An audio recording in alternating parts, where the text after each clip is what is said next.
berlaku benar walau menderita. Refleksi pagi 1606. Apa nasihat Amsal bagi orang yang takut Tuhan bila ia melihat perbuatan jahat yang menyebabkan seseorang sukses? Mari simak nasihat Amsal 24 ayat 1 dan 2. Janganlah iri kepada orang jahat dan jangan ingin berkawan dengan mereka. Mereka hanya memikirkan kekejaman dan hanya membicarakan apa yang mencelakakan.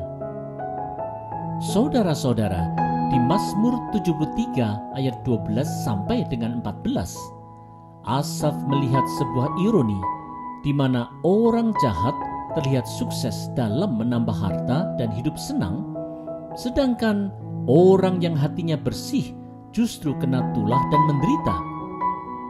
Pandangan Asaf berubah setelah ia masuk ke dalam tempat kudus Allah karena ia menjadi sadar bahwa Allah pasti akan menghukum kejahatan.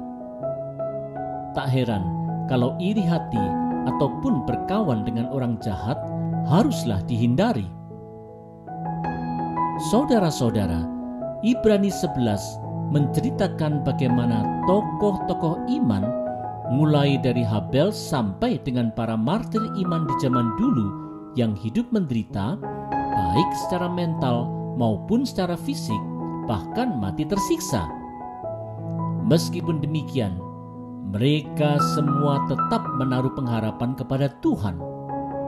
Mereka tidaklah iri terhadap orang yang suka bertindak jahat, dan mereka juga tidak bergaul dan ikut serta untuk melakukan kejahatan. Dengan mata iman yang tertuju hanya kepada Tuhan saja, mereka menjalani kehidupan dengan tetap setia kepada Tuhan. Inilah kehidupan yang harus diteladani oleh setiap orang percaya.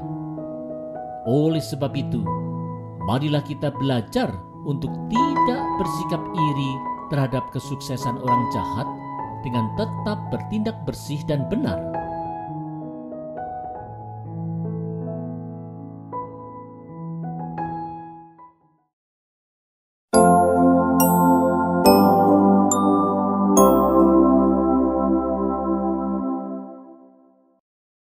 Tidak hanya membangun rumah. Refleksi pagi 1607. Apa gambaran Amsal tentang sebuah rumah tangga yang berkenan di mata Tuhan? Mari lihat gambarannya di Amsal 24 ayat 3 dan 4. Dengan hikmat rumah didirikan, dengan kepandaian itu ditegakkan, dan dengan pengertian kamar-kamar diisi dengan bermacam-macam harta benda yang berharga dan menarik. Saudara-saudara, rumah hanyalah sekedar bangunan semata, tetapi yang menjadikan sebuah rumah itu hidup adalah rumah tangga yang hidup di dalamnya, yaitu bila setiap orang mau hidup di dalam takut akan Tuhan dengan mengandalkan hikmat-Nya. Dengan demikian, orang percaya akan mengisi rumah tangganya bukan semata-mata dengan kekayaan jasmani yang sementara saja, tetapi terutama dengan kekayaan rohani yang kekal. Saudara-saudara, membangun rumah dan membangun rumah tangga tentulah hal yang sangat berbeda. Bila hati kita lebih tertuju pada pembangunan hal-hal fisik dan menomorduakan jalinan relasi, baik dalam rumah tangga maupun relasi lainnya, maka kita pasti akan kehilangan kebahagiaan hidup. Segala daya dan upaya kita akhirnya hanya tertuju pada soal uang dan harta, sehingga kita kemudian malah lebih mencintai uang daripada kasih kepada Tuhan dan sesama.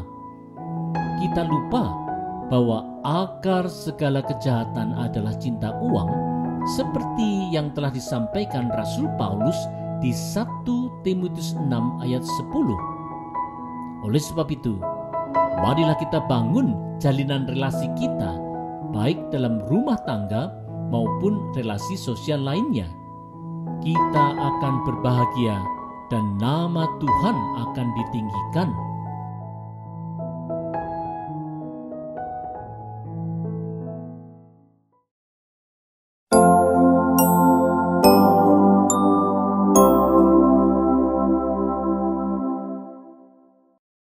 Rahasia kemenangan. Refleksi pagi 1608. Apa rahasia kemenangan dalam peperangan? Mari dengarkan rahasianya di Amsal 24 ayat 5 dan 6. Orang yang bijak lebih berwibawa daripada orang kuat, juga orang yang berpengetahuan daripada orang yang tegap kuat. Karena hanya dengan perencanaan engkau dapat berperang, dan kemenangan tergantung pada penasihat yang banyak. Saudara-saudara, Raja Salomo sadar betul akan rahasia kemenangan dalam sebuah peperangan.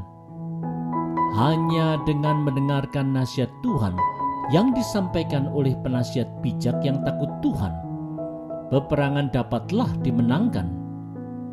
Di dalam ketaatan, Tuhanlah yang akan bekerja untuk memberikan hikmat yang benar. Perencanaan yang mau mendengar nasihat hikmat pastilah berkemenangan. Saudara-saudara, di 2 Tawarikh 20 diceritakan bagaimana kerajaan Yehuda diserbu oleh laskar yang besar dari Bani Moab dan Amon.